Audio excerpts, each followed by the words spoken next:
Hello and welcome to another episode of On the Brink with Castle Island. I'm your host, Nick Carter, and today I have the privilege of having James Prestwich on the show. Many of you will already know James.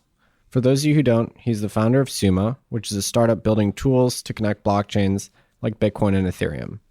One of his best-known contributions is helping to design the TBTC system, along with Keep, which is a way of making Bitcoin usable on the Ethereum network.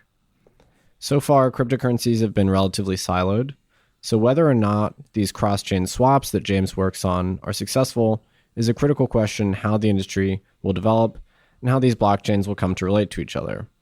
Are we going to end up with one dominant chain that individuals store their wealth in and occasionally move in and out of when they want to transact on some other platform?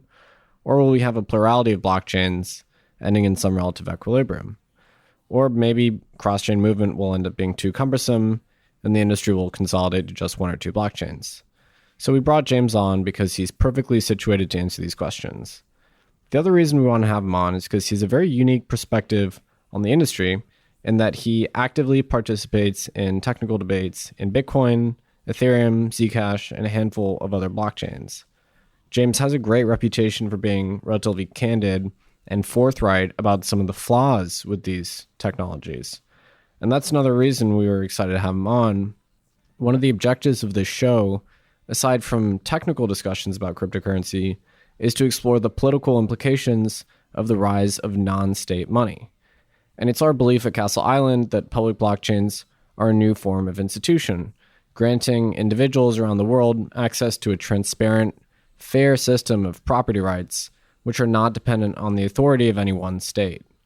But these new institutions are not perfect by any means, and in some cases they fall prey to the flaws of our legacy monetary institutions. Chiefly among these is the opportunity for insiders to exploit their status. And that's what I was really excited to talk about today.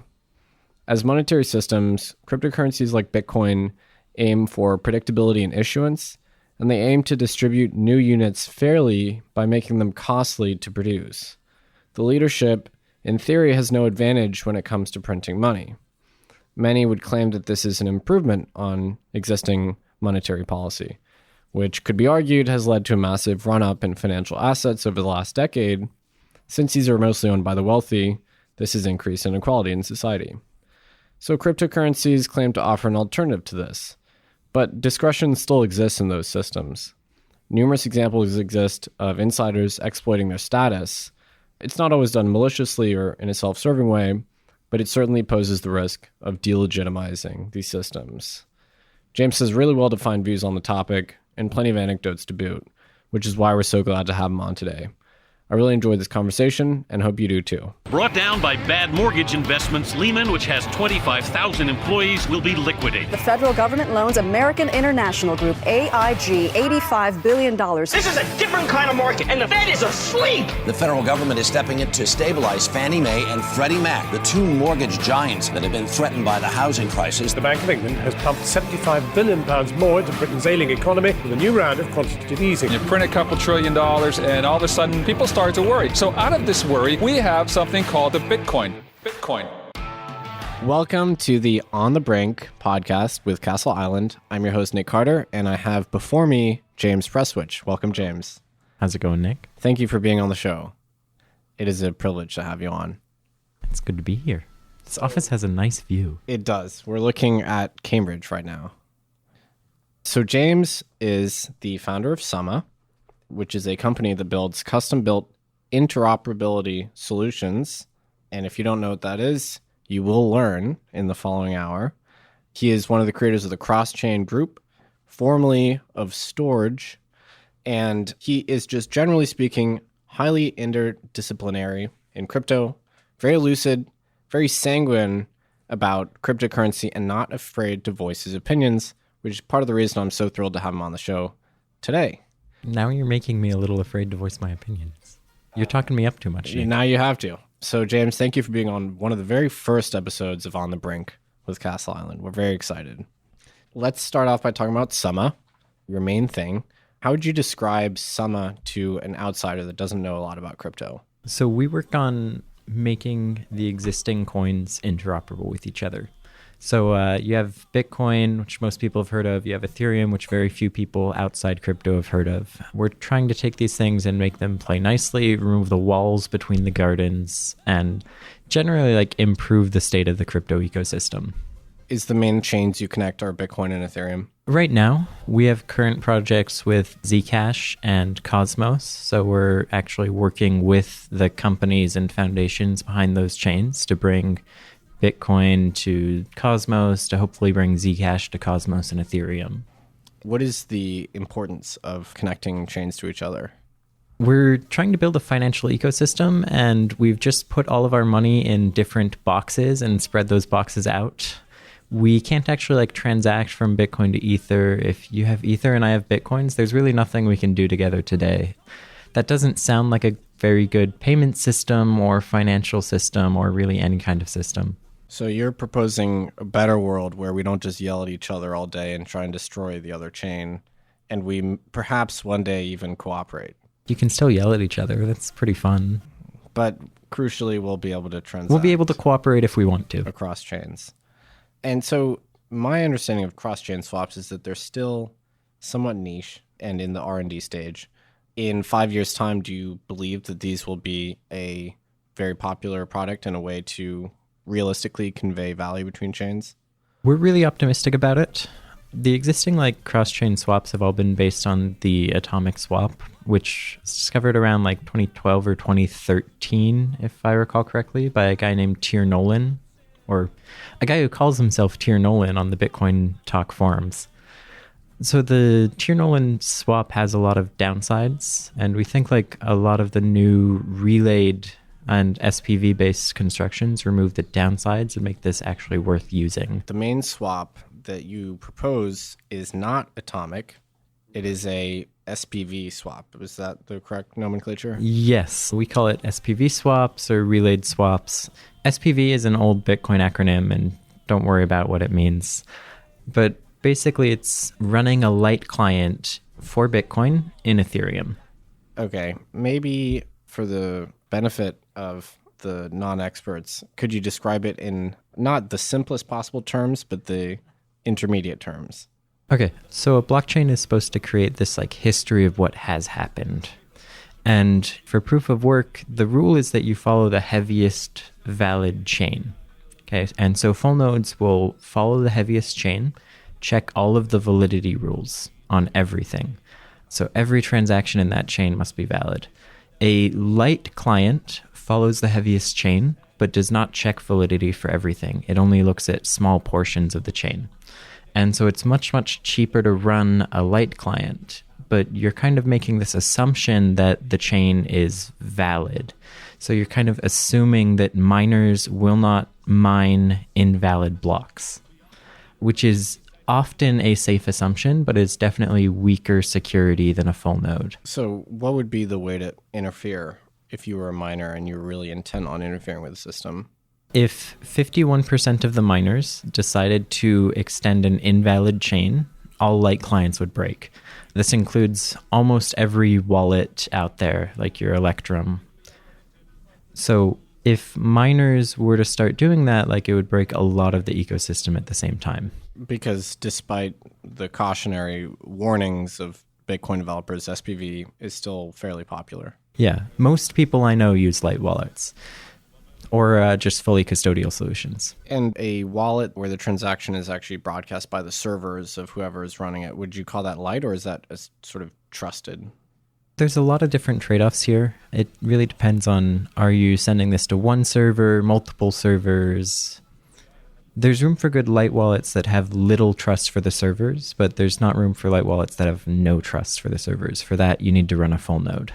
One of the things I like about your SPV swap model is that you can specify your desired level of security. Is that right? Yeah, you get to choose. That's how proof of work works, right? Is once something goes into a block, you wait usually 6 confirmations. 6 is just a rule of thumb.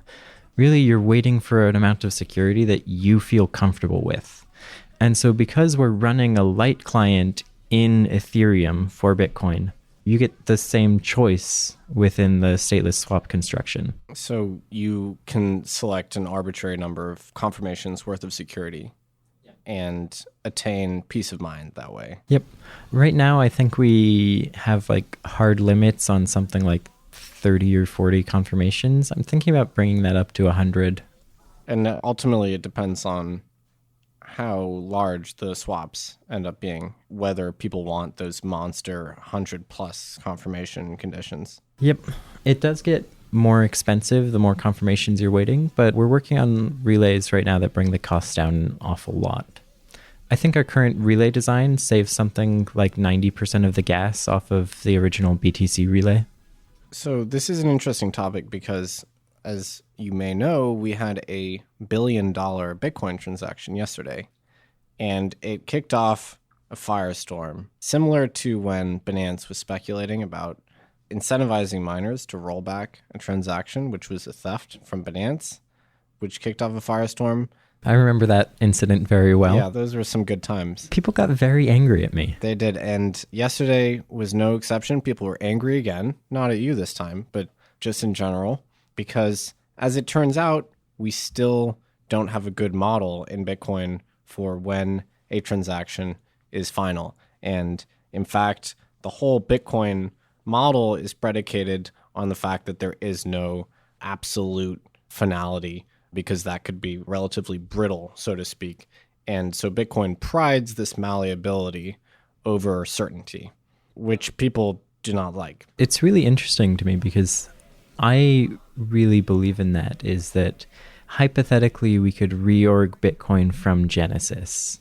We have now hard-coded assume block, right? Well, the assume valid only like disables signature checking. We don't have any more hard-coded checkpoints that I'm aware of.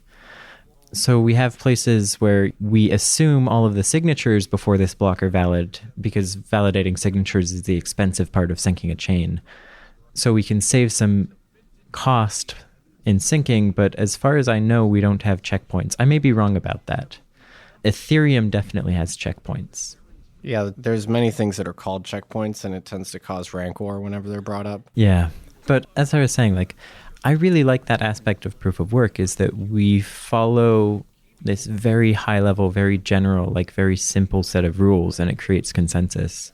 In practice, I think there's really like two things here. Is one, we get security from proof of work as confirmations build, and we wait until we have a subjective sense of security. You know, like, how comfortable do I feel with this transaction?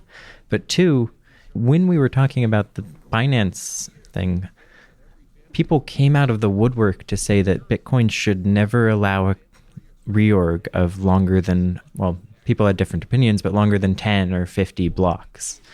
And I think personally that it is extremely unlikely that a reorg of 100 blocks would be allowed by the community. There's a technical reason for 100 blocks. Because that's when the Coinbase outputs become spendable. Right. That's when collateral damage from the reorg grows. Because those Coinbase transactions cannot be replayed by the attacker or reorger, right? Right. And there is actually like a really fun roundabout way of replaying those Coinbase transactions by incentivizing miners on the new fork to replay them by giving them coins whose transactions are dependent on them. Nobody's written that code, and nobody ever will. And I think it's extremely unlikely that the community would allow a 100-block reorg.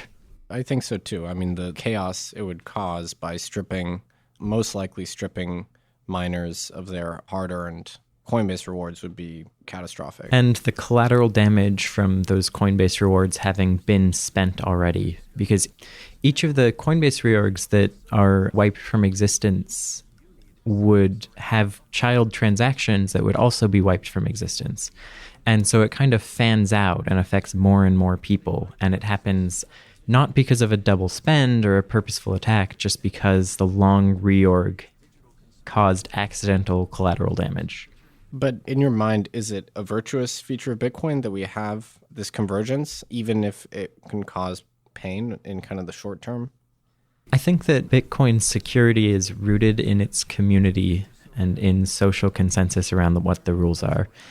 and that this is an interesting example of like a breaking point in the social consensus, where on the one side we have this idea of proof of work and following the heaviest valid chain, and on the other side, in practice, it seems like people would ignore the heaviest chain if there was a reorg longer than a certain amount. And we have precedent for this.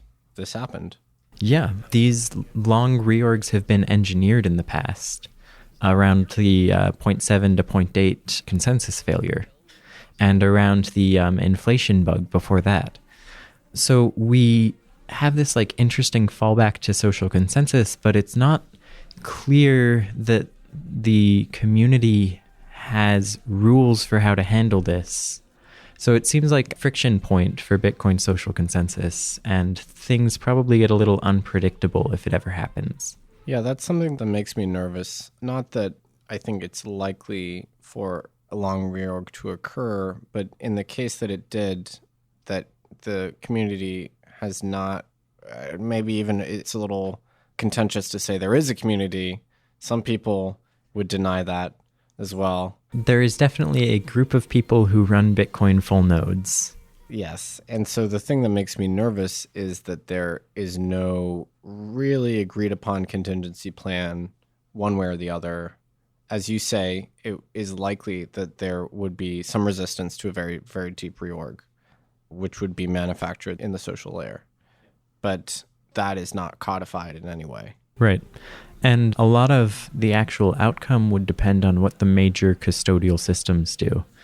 What does Coinbase do? What does Kraken do? What do all of these exchanges do? What's interesting is that the last time the exchanges had a very firm opinion on something, they were overruled, I would say, which is during 2x. Most of the exchanges and big custodians were in favor of 2x. Yeah. I hope that we never have to test this, because we can't make like firm predictions about what will happen, because it depends on social conditions, marketing, and human behavior. I think what some of the contrary case on the we will just default to some social consensus is that if a social contingency plan, agreed upon plan existed, this could in theory be exploited by some entity who, for instance, made a very large ODC trade, and then they wanted to get their money back, and they appealed to the community, said, I was defrauded. Would you all coordinate to help me get these coins back or whatever, but under false pretenses? I think that in some ways, keeping the behavior undefined makes that course of action more risky and therefore less likely for a financially motivated attacker. Right, because there is no game plan that they can design against. Yeah. So obviously I find all of this stuff really fascinating. I don't know how much like applicability it has to life right now. Like Bitcoin seems to be working fairly smoothly despite the Twitter arguments about whose $1 billion that is. To me, an ideal digital cash would not be one where there was any way of really knowing. It would be more of a Chaumian digital cash. It would be nice if we had no way of knowing that $1 billion moved. Yeah, precisely. But it seems that the auditability trade-off of privacy may be too costly to incur. Yeah, we have reasons to believe that there's no private system with an auditable money supply, that you just can't have both of those in the same system. And empirically, we have now a small body of evidence showing this to be the case. I would say the Zero Coin protocol had a typo, I think, leading to a potential bug, which I don't think was exploited, but could have been. CryptoNote had a bug. Again, I don't think... Oh, the inflation bug was exploited in Bytecoin, but not Monero. The Bytecoin community did not seem to mind. I'm not sure there is one. And then Pivx, I think, had issues as well. Yep. There was the Zcash inflation bug. So virtually all of the privacy coins have had these issues. Virtually all major coins have had inflation issues. Oh, right. Even the latest bug on Bitcoin was potentially an inflation exploit. So the difference is that you would be able to tell. In Bitcoin, when there was an exploited inflation bug, we rolled back the chain socially and fixed it. That's right. What was the supply? 80 billion BTC? It was something like trillions of Bitcoin. Yeah. That's the issue with digital cash. There's also the lesser known inflation bug that was fixed last year that was never exploited, and the recurring block reward bug that was fixed by BIP42. The initial Satoshi client would restart the inflation cycle every 256 years, give or take. So that was a problem that we were bound to face at some point. Yeah, we've already fixed it. So I guess the point is that bugs are sort of inevitable, and the important thing is that you can recover from them and discover that something bad is happening. While blockchains are in their infancy, we kind of need auditability so that we can have some checks on their operation. Having very few ways to interfere with them is a feature, but having no way to know that the chain has failed is unacceptable right now. And then, in theory, once we're very comfortable with the nature of the protocol and it's ossified to some degree, we layer on privacy features. Now tell me about TBTC. TBTC. So TBTC is an Ethereum token that is redeemable on demand for Bitcoin. And you, through Summa, have created this with Keep, kind of a collaborative effort. Right. So TBTC is a project of Cross-Chain Group. So Summa and Keep are the members of Cross-Chain Group right now. We've worked on this very closely with the Keep team for the last 6-8 months. The design has been kicking around for a little longer than that. And it's nice to finally get things public and out the door. And so the design is public, but the system is not live today, right? The code is running on a private testnet and has not been published yet. But we are live in private. And the objective is to create high-powered, Bitcoin-flavored collateral, which can bounce around Ethereum and the various Ethereum applications. Yeah, the DeFi narrative is very strong in Ethereum right now. Lots of people talking about collateralized lending, MakerDAO, Compound. There's a lot going on right now, and I think one of the core theses of TBTC is that all of that stuff's just better with Bitcoin. Bitcoin is a larger, more liquid market. There's more value in Bitcoin than Ethereum by a factor of more than 2 to 1. And so if you want good collateral, you might want slightly less volatile collateral. Yeah. Bitcoin and Ether is strongly correlated, but that correlation has kind of been breaking, and Bitcoin has been a little less volatile than ETH recently. Historically, it has been, although it's still pretty volatile. Yeah, Bitcoin's always going to be volatile. It falls out of being a fixed supply system, right? Do you think that you'll be able to tempt Bitcoiners into using DeFi applications? Or is that you're just designing the system and then... Well, this is kind of one of the nice features of the system, right? Is we have to convince people with Bitcoin to put it into TBTC, but they don't have to be the end user of the DeFi systems. We can have this separation between the people who have put up Bitcoin and the people who are using TBTC in applications. And you as a holder of TBTC can be completely passive, can have no association with the Bitcoin chain at all, and just be holding the bearer asset, using it in DeFi, putting it in Uniswap, doing whatever you want with it. So TBTC is essentially a full reserve Ethereum bank with Bitcoin as the depository collateral. Right, exactly. You can think of this as like the Bitcoin standard. You have a TBTC, you have a note, and you can present it at any time to get the underlying Bitcoin. And unlike the gold standard, the collateral is auditable. It's in a segregated account. You can verify that it's there. Yeah. Really, the whole meat of the system is verifying that that Bitcoin reserve exists and is available. I've made a lot of noise about agitating for exchanges to implement proofs of reserve schemes, although none have done it really because, or not recently at least, because it's pretty hard and the cryptography actually isn't really settled yet. So there's no shared standard. Also, traditional audit firms, this is kind of toxic to them.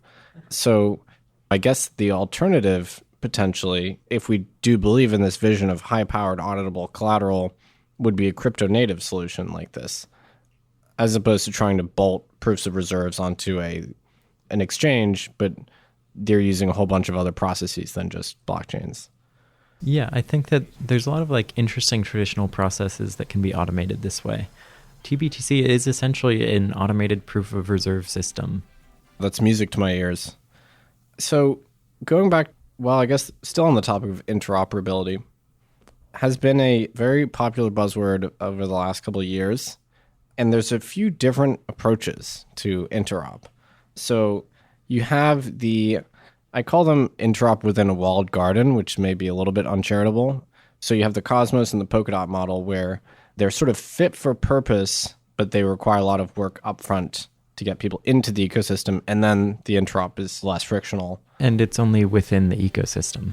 And then you have Interledger, which from what I understand tries to be more packetized value, mostly underwritten by Ripple so far. And as I understand it, requires these connectors to make the system work. And then cross-chain swaps, which are more, I don't want to say hacky, but they don't require modifying the base chains, but they just build a system on top to make them communicate. Is that the taxonomy, or is there something else that I missed in there? When we're trying to like make a taxonomy here, we typically split it into 4 categories. We have atomic swaps, which are based on like pre-image revelation for a digest or revealing some key. Atomic swaps are not actually cross-chain communication. The chains never learn anything about the other chain. We just set up something where humans can interact on multiple chains. After atomic swaps, we have what's called stateless SPV. This only works for reading proof-of-work chains, and it has some interesting security caveats. So we've built a lot of stuff around that. It's difficult to parameterize the system and have confidence in its security. Then the next step from there is what's called relayed SPV. So this is having a smart contract that tracks the remote chain.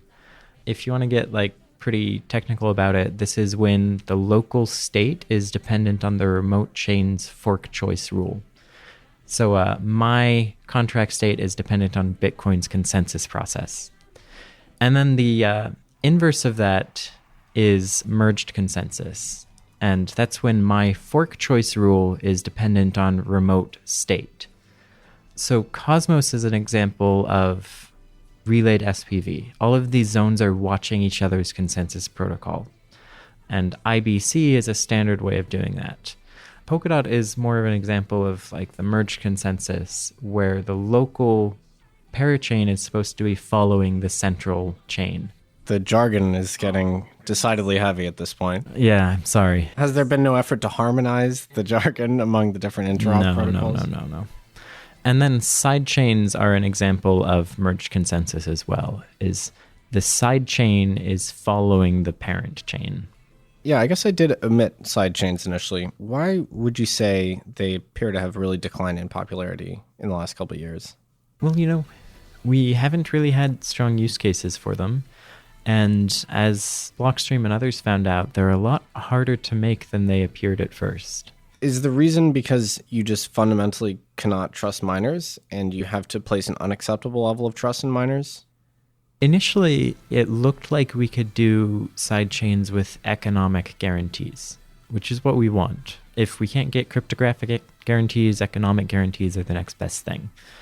But I think while building out sidechains like Elements and Liquid and Rootstock, we figured out that we couldn't actually do that. And the best we could get was federated sidechains, which is what Liquid is. Which is essentially a consortium of entities that all have a shared interest in the sidechain working. Right. Hopefully they all have a shared interest in the sidechain working.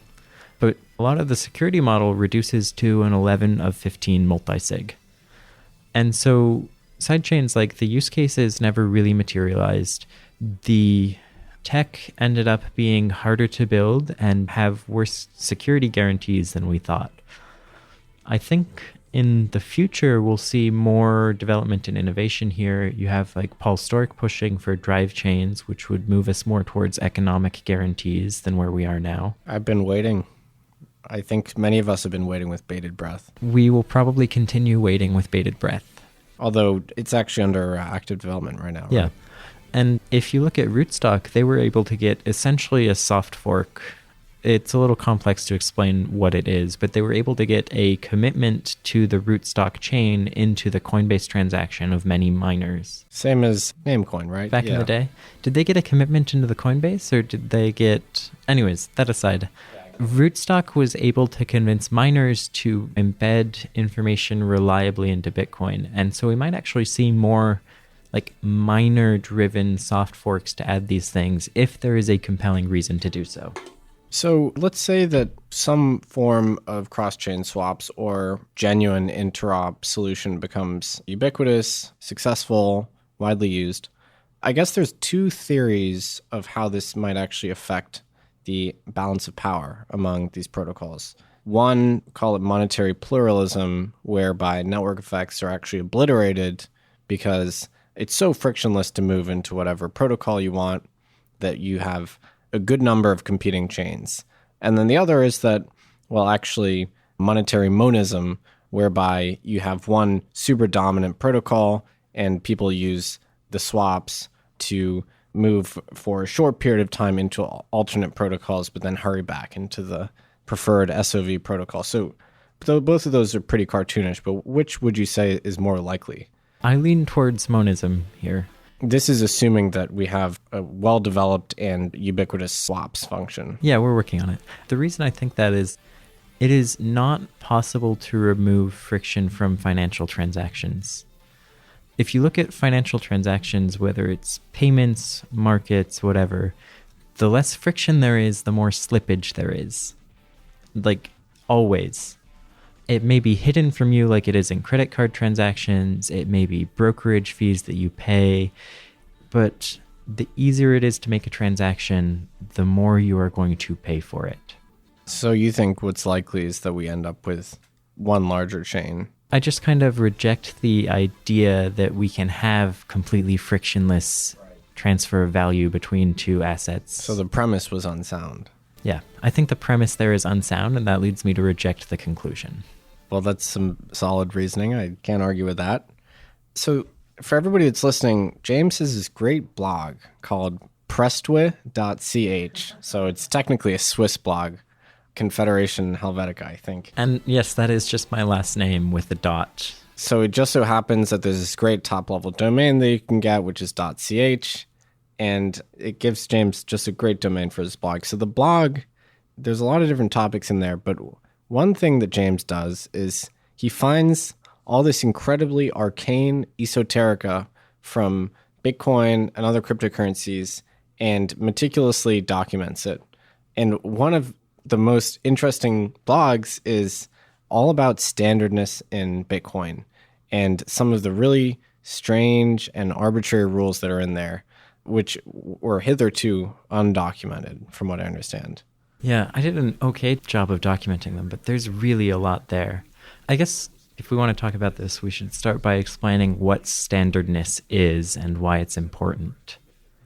Standardness is the network relay rules for transactions. If I'm running a full node, what transactions will I send on to other full nodes? This is not the same thing as what transactions I will put in a block or I will accept when I see them in a block. It's actually a stricter set of rules. So there are many transactions, like the Coinbase transaction, for example, that you will accept in a block, but you will never relay to other nodes. So they're valid from someone who's validating the whole chain. Right. They're consensus valid, but they're non-standard. And so as a consequence, they don't make this hop through the gossip protocol when nodes are communicating. Right. So wallets are all programmed to only make standard transactions. Because if your transaction is non-standard, you can't broadcast it to the network because no one will relay it and no one will accept it from you. Although you could ask a miner to, on a bespoke basis, include your non-standard transaction. Yes. And that actually happens quite often, surprisingly. I've done it a number of times in the past. Why would you need such a thing? Well, back in the day, everybody used this thing called Counterparty. It was a competitor of Mastercoin. Mastercoin is now better known as Omni, the home of Tether. Former home of Tether. Still partial home of Tether. You know, last time I looked, about 1 in 8 Bitcoin transactions were Omni. That's correct. It's in the tens of thousands of Bitcoin transactions a day are actually Omni. Yeah, and all of those are tethered because nobody uses any other Omni assets. So back in the day, we had Counterparty, and lots of people issued tokens on Counterparty, including my company, Storage. And so we had to do Counterparty transactions. And what these are normal Bitcoin transactions with extra data appended to them. So we put this in the op return, but Counterparty had this interesting requirement for multisigs, where you could not use pay-to-script hash multisig, which is what everyone's multisig is for a long time. You had to use the older bare multisig. So this is all a really roundabout way of saying it was really difficult and annoying to use Counterparty multisig. So back in 2015, 2016, one day I noticed that not only was it difficult and annoying to use, the network stopped accepting transactions once they were done. We were trying to send like a 2 of 3 multisig transaction because we're a responsible company and we keep things with multiple signers anyway. And I noticed that it started going through less and less often. So at first it was just, 1 out of 10 transactions would fail and I'd have to resubmit it somewhere else. And then it was 5 out of 10. And then pretty soon it was all of them. And I would have to spend an hour trying to submit these transactions just to move tokens around. So what had happened there? There was a change as part of a normal Bitcoin node upgrade to the standardness rules. And I won't even try explaining what happened because it's really weird and arcane, and it has to do with how many signatures are in a transaction. But there was a change to the standardness rules, and now these counterparty multisig transactions that we had been doing for years were non-standard. So you were essentially disenfranchised from the chain, the protocol sort of orphaned you. Right. We had these funds that were locked up in a previously working thing, and now they were inaccessible. And so we had to, make these transactions, get them the raw, like, blob hex transaction, and email a miner each time we wanted to make a transaction. So you still had recourse, but it became much, much more cumbersome. Right. We were in this lucky position of having a social relationship with a miner because we were an established company in the space. If you were a normal everyday user, you would not have that recourse, or it would be much harder to get in touch with a miner. So this is such an interesting story to me because it illustrates, I think, a very overlooked issue with money transfer protocols, which are malleable and change a lot. Even in Bitcoin, which we think of as something that's pretty stable, it has pretty frequent updates. And sometimes, unintentionally or intentionally, those updates might disfavor or favor some sort of class of transactional activity, even though from my interactions with Bitcoin developers, they seem to do a lot of outreach to sort of groups that might be making arcane kinds of transactions. At least the debates often focus on that, like, let's not get rid of this opcode or something. Yeah, this is something that's really interesting to me because there are some just pits of technical debt in Bitcoin, like something called find and replace, that are left in untouched because we don't know who might be relying on that feature. And a lot of work is taken at consensus layer upgrades to ensure that we're not breaking existing people's funds. But very little work is done for the network layer, for actual standardness and transaction relay. And that's where you were excluded. Right. At the relaying layer, not the consensus layer. And we were excluded by, what seemed like a trivial change. I've went back and looked at all the Git issues and the PRs, and most of the devs had no idea that this would happen and were unhappy about it in retrospect. Some of the devs were happy about it because it went along with their political views. And so you can kind of think of this standardness change, whether it was on purpose to serve a political agenda or by accident, as an exercise of power in the ecosystem.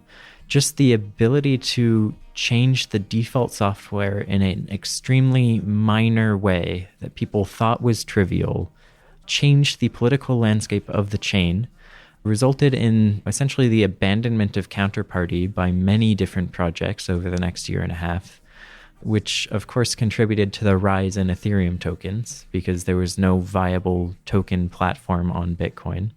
So it had long-lasting and interesting impact, even though it seemed like such a minor change. And I think this is so critical because you see, as you say, what appear to be minor changes have these wide-ranging economic impacts. And this case study, I think, is a really interesting one because it shows us that this can occur even in Bitcoin, which we think is this very scrutinized thing and where decisions are really deliberated over. And so then, of course, it happens, I would say, in a whole bunch of different protocols for sure. And I can think of a few examples.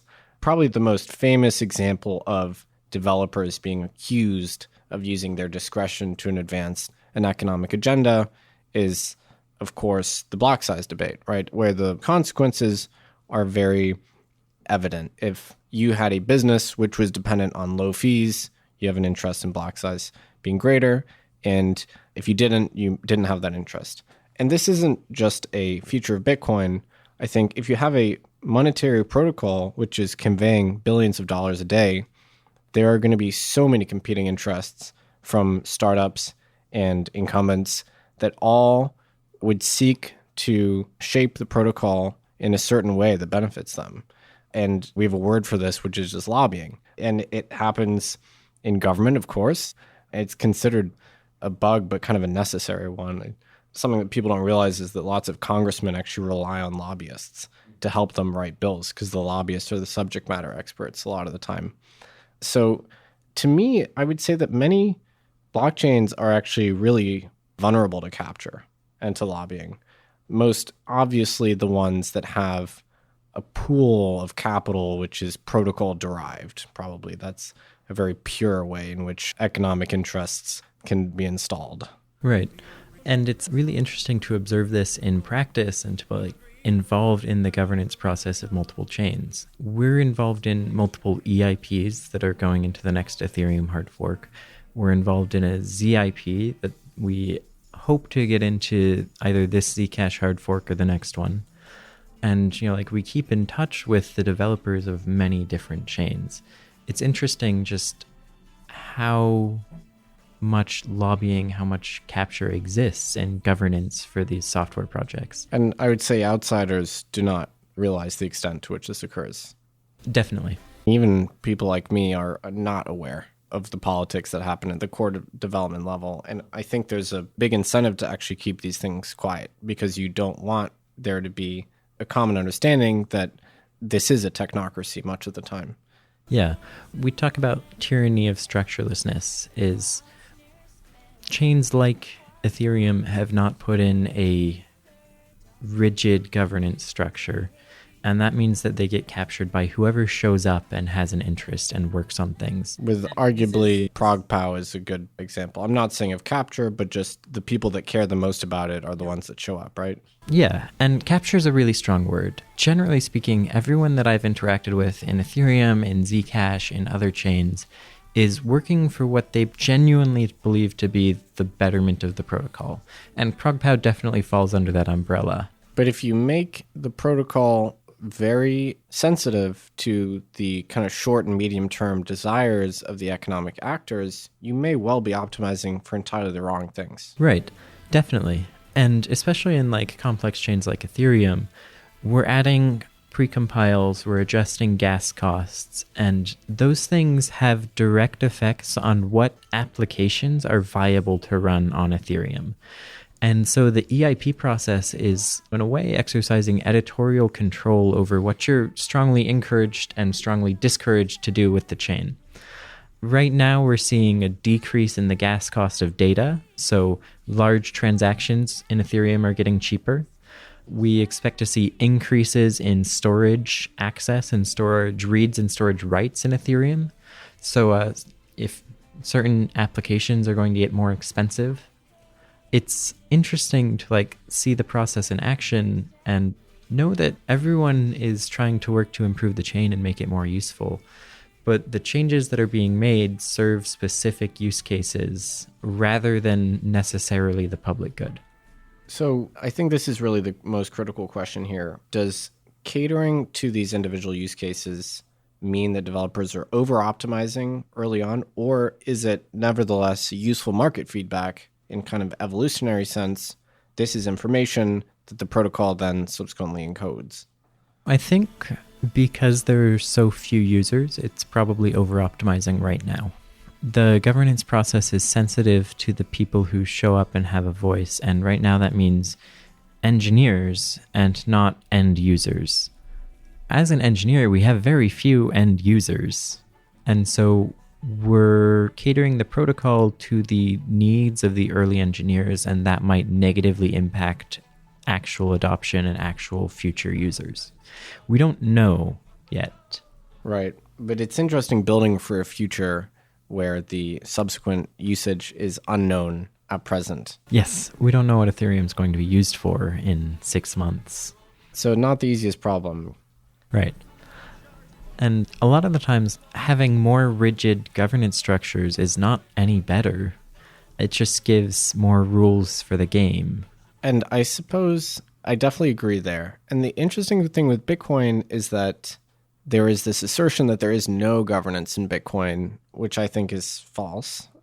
To me, governance is just a fancy word for how decisions are collectively made, how power is asserted in the system.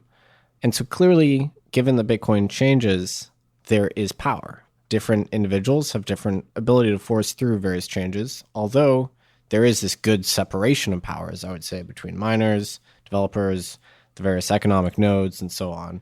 And this is something where Bitcoin being a larger market means that there are more stakeholders and that there are more people whose voices must be heard and listened to.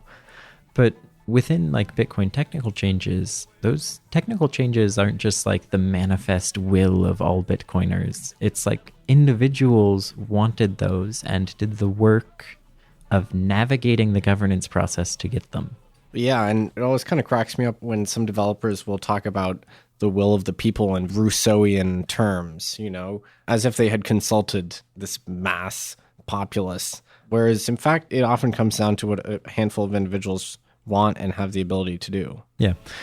Bitcoin is great because it has a lot of checks on the process. There are many, many entities who can functionally veto Bitcoin changes. And so if you can pass enough of them to get a change into the protocol, that means that it is more likely to serve many stakeholders rather than the needs of just a few. It also means that the changes are very general. We expect them to benefit almost all users of the chain rather than the needs of an application. Which, in theory, is good. Yes, in theory is good. At the same time, we had no Bitcoin protocol changes in 2018, and we expect none in 2019. We might see some in 2020. It's preparation for full ossification. Yeah, I hope that we get in a few more things before full ossification. That was actually going to be my next question. In your ideal world, when would we ossify, and what would you jam in there before? I don't think full ossification is possible. We talk about like quantum computers breaking ECDSA eventually. We need a hard fork within the next 100 years to address the timestamp issue. I guess we'll get around to that eventually. Eventually, someday. I like that it operates on a nice Bitcoin geological scale. Right. I don't think we're trying to like ossify the protocol. I think we're trying to extend the time frame of changes. Okay, so we will never ossify. That's very sad because I really believed in that. We're going to get to the point where it will be functionally ossified for probably, I don't expect changes to Bitcoin protocol between me at age 50 and me at age 80. But the important thing is that you think it'll be around when you're 80. I expect so. Well, provided there are people around when I'm 80. At least one copy of the UTXO set scrawled on a clay tablet somewhere. That will still count as Bitcoin. That's still Bitcoin. Carved in stone on the moon. So you occupy this very interesting position because you are highly competent in a number of different blockchains, which is rare because people tend to specialize for ideological reasons or just because technically they're somewhat different. And so you have a bit of a reputation as being an informed critic of both Bitcoin, Ethereum, Zcash, and so on. So how would you say your critiques are received? Are they received with grace? And does this vary across the various constituencies? So Bitcoin and Ethereum are large enough that, it varies within the community how things are received. At this point, I assume a lot of people who don't like me have blocked me. But within Bitcoin, there's definitely people I agree with and people I strongly disagree with. And some of them are very mean to me, like around the Binance thing. In Ethereum, it's the same way. Like, the community is large enough that I have a lot of friends in the Ethereum community, and I have a lot of people who listen to me and care about what I think. And at the same time, there's just a bunch of people who have written me off as some Bitcoin maxi troll. Which is funny because your business employs Ethereum a great deal. Yeah, I've written a lot of Solidity. I've written a lot of code for working with Bitcoin transactions and working with Bitcoin, and most of my Solidity is Bitcoin oriented. So do you feel that to have a critique of some blockchain system, one needs to be intermediate or expert level acquainted with it? Because I see this a lot. It's this attempt to raise the barrier to critique, if you know what I mean. Yeah, I definitely kind of agree with you. We should be open to honest critique from any skill level. And typically, I've found communities to be willing to educate people as long as they think that those people are intellectually honest. It's not always a polite education. There are a few Bitcoiners who have given me a talking to in IRC, but I took my licks and learned from it. So I think we should be willing to accept critiques from new entrants to the space and hopefully educate them and learn from them if necessary. That's a very diplomatic take, James. So the reason that I kept discussion to Bitcoin and Ethereum here is that those are the only two large communities in the space where there are multiple factions with different opinions rather than a single monolithic entity that is in control. So criticizing other chains is often a complete social game. Am I insulting the individuals who are in control of that project? Or will they feel like I am insulting them as individuals? I made this big mistake, which was on January 1st, 2018. I made this hashed prediction of all these blockchains I thought would perish in that subsequent year. And 3 or 4 of them, I think, really did actually die. So I was pleased with that. But then when I revealed the predictions a year on, it was this ultimate shitstorm, basically. Some people got very upset. They don't like it when you predict that their coin is going to die, even in hindsight. Next time, commit to each one individually and open the ones where you're right. Yeah, selectively reveal. Can't go wrong. This work is very personal for a lot of us. It's something that we've put our time and our emotional effort into for years. And I empathize with that, but at the same time, if you are in control of an ecosystem and you are not receptive to criticism and you are not willing to change your views as a result of outside interaction, then your project is doomed to fail. Yeah, I would say it's highly dysgenic. What you require is a free market of ideas which can be fought over, and the best ones emerge. And when you discount outside opinions like that, or you only listen to ones that confirm your viewpoint, what you're doing is you are disincentivizing outside contributions to your ecosystem. As an engineer, I want to be out there working on many chains and on anything that interests me, and I want to contribute my time and expertise to these things. But there are very few projects I think are worth contributing to, and some of those are not receptive to outside contribution. And so when we talk about a rigid governance structure or a dev fund or something like that, those things have a chilling effect on outside contributions to your ecosystem. You're limiting your contributions to people who understand your governance structure and are willing to navigate it. They force you to engage in a very regimented way, which itself is enforcing some sort of behavior codes. Right. And I don't want to learn what Politia is or how to write a proposal and submit it in order to work on Decred. And the existence of that structure makes me less likely as an outside contributor to put something meaningful. And it tends to attract people who are willing to play the game more than they are willing to contribute. Which seems contrary to the open source culture to some degree, the installation of this bureaucracy. Yeah. What we've done is we've put up a pot of money that is available to people who are willing to play the game, who are willing to play the governance game and play it well and navigate these social situations. The pot of money is not available to people who are contributing unless they're also playing the game. An extension of that is if this pot of money is going to like a company instead of a fund, a governance structure, it's even worse. If protocol-funded financing goes to a company? Yeah, because I can go work on that protocol and I know that no matter how much work I do or how well I do or how much I benefit it, someone else will be getting the payments for it. So do you think the Bitcoin model, which is essentially patronage now for large companies which rely on the protocol, do you think that is the best model? I think it is the worst model except for all of the other ones that people are trying. Very good. Very good. I've not seen anything else that produces positive results in practice. One thing that's very encouraging to me is the progressive distribution of the power centers in Bitcoin. The emergence of Square Crypto on the scene is highly eugenic in the dictionary sense of the word for me, in that Bitcoin developers are now distributed over a number of organizations. There are some unaffiliated, but the ones that are salaried are present at least 4 places, 5. I believe Zoppo had a salaried engineer, although they just got acquired. But you have the DCI, you have Square Crypto now with actually a good cohort. Yep, Matt's a great guy. Blockstream, Chaincode, of course. Who knows if other Bitcoin companies will hire a dev? Outside of like core protocol development, the tooling for Bitcoin is split up among many companies.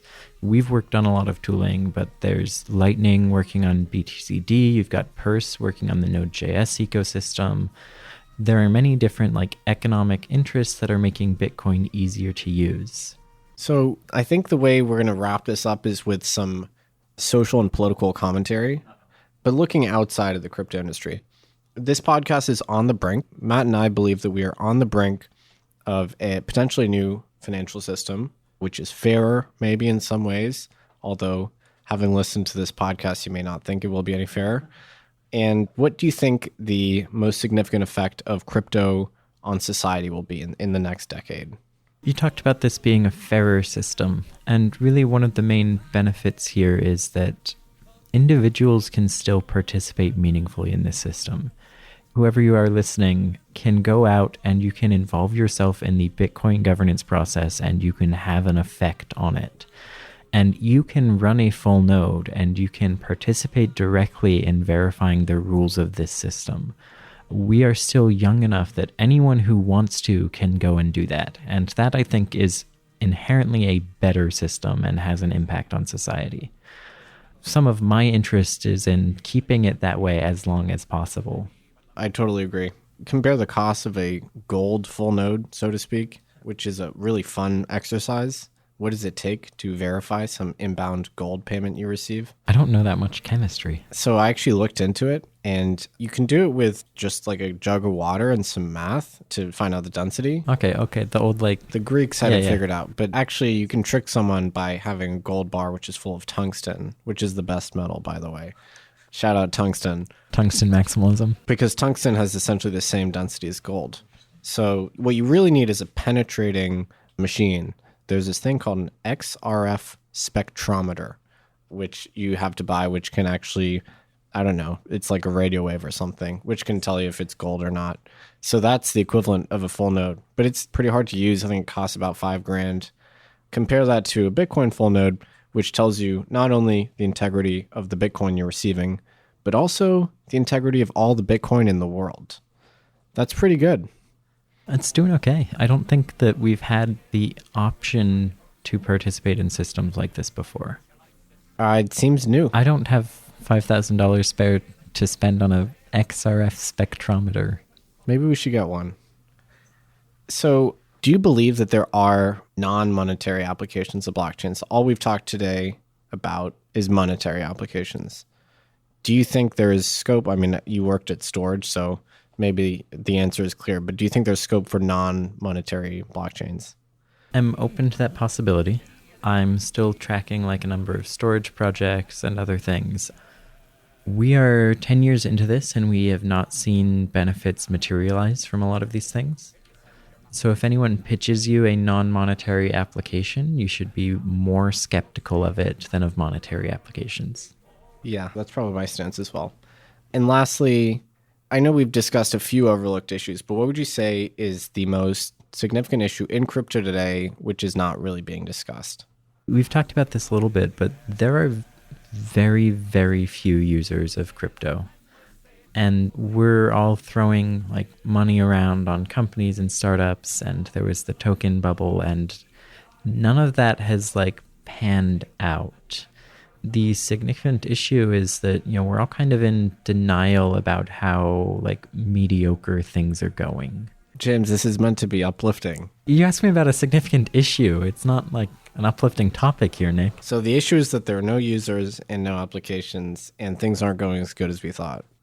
We have a lot of like propaganda about how we're changing the world and we're building better financial systems, and we have not yet provided benefits to many people. See, this is why I called James very sanguine. Yeah. Because you are bloody, a truth teller. This has been James Prestwich. Thank you so much for coming on the podcast. Oh, thanks for having me, Nick. It's been great. This has been another episode of On the Brink with Castle Island Ventures. To subscribe to our newsletter and find out about our portfolio, visit castleisland.vc. A big thank you to all of our listeners, except those of you that are busy putting strawberries on the blockchain. See you next week.